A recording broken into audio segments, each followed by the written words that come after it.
Good morning students, welcome to our online classes. अभी मैं class 6 को पढ़ाने जा रही हूँ। जैसा कि मैंने लिख दिया है, सब्जेक्ट जो है वो हिस्ट्री है। डेट डाल दिया है मैंने। लेसन 1 है हिस्ट्री। आज आपको पढ़ना है, आपका टॉपिक जो है लिटरेरी सोर्सेज है। Literary sources comprise all types of text written on various material. देखिए, लिटरेरी सोर्स का मतलब सबसे पहले होता है साहित्यिक स्रोत। साहित्यिक जो भी स्रोत हैं उसमें सारे तरह के जो चीज़ भी लिखी गई और जिस मटेरियल पे भी लिखी गई, यानी पहले पुराने ज़माने में जो जो भी चीज़ लिखी जाती थी, जैसे किताब कॉपी पे, उस वक्त किताब कॉपी नहीं होता था, उस पर नहीं लिखा जाता था कोई भी चीज़, तो अलग अलग चीज़ों पे लिखी जाती थी और वो सारी चीज़ें जो हैं वो लिटरेरी स्रोत में जो हैं वो शामिल हैं। Our ancestors wrote on birch bark और पाम लीव्स। हमारे जो जो पूर्वज जो थे वो बर्च के छाल पे लिखते थे या ताड़ की पत्तियों पे लिखते थे, नोन एज भोजपत्रास। और वो किस नाम से जानते थे? जिस पे लिखा जाता था उसको भोजपत्र कहा जाता था।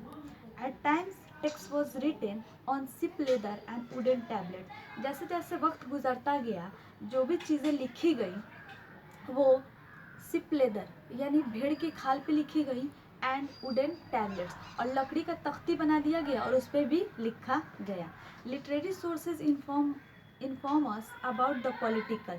जो भी साहित्यिक स्रोत हैं वो हमें जानकारी देते हैं पॉलिटिकल यानी राजनीतिक जीवन के बारे में। उस वक्त का प्राचीन समय में हमारे पूर्वजों का राजनीतिक जीवन कैसा था उसके बारे में जानकारी देते हैं। सोशल सामाजिक जीवन कैसा था उसके बारे में जानकारी देते हैं। इकोनॉमिक आर्थिक जीवन उनका कैसा था, अर्थव्यवस्था कैसी थी उसके बारे में जानकारी देते हैं। रिलीजियस यानी धार्मिक जीवन कैसा था उसके बारे में जानकारी देते हैं। And cultural life of our ancestors, और हमारे जो पूर्वज जो थे उनकी सांस्कृतिक जीवन जो है वो कैसी थी उसके बारे में भी हमें जानकारी लिटरेरी सोर्स से ही मिलता है। They include religious writing. देखिए, लिटरेरी सोर्स में क्या क्या चीज़ें शामिल हैं, तो रिलीजियस राइटिंग यानी धर्म पे जो भी धार्मिक चीज़ें लिखी गई वो शामिल है। अकाउंट्स ऑफ ट्रैवलर, बहुत सारे विदेशी जो यात्री जो है वो भारत आए और उन्होंने भारत के बारे में या भारत भी आए या दुनिया के बहुत सारे देशों में गए, घूमे और उन्होंने बहुत कुछ लिखा, उसको बोलते हैं हम अकाउंट्स ऑफ ट्रैवलर्स। यानी जो यात्रियों के द्वारा जो लिखा गया, जो कलेक्ट किया गया, जो मटेरियल उन्होंने कलेक्ट किया और उसको उन्होंने एक बुक का शक्ल दे दिया। एपिक्स का मतलब होता है महाकाव्य। रामायण और महाभारत जो है वो महाकाव्य हैं। पोएम्स का मतलब होता है कविता एटसेट्रा।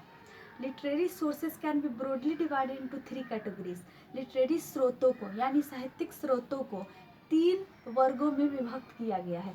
एक होता है रिलीजियस लिटरेचर, और एक होता है सेकुलर लिटरेचर, और थर्ड नंबर जो होता है वो फॉरेन अकाउंट होता है। आज के लिए स्टूडेंट्स इतना ही। Thank you.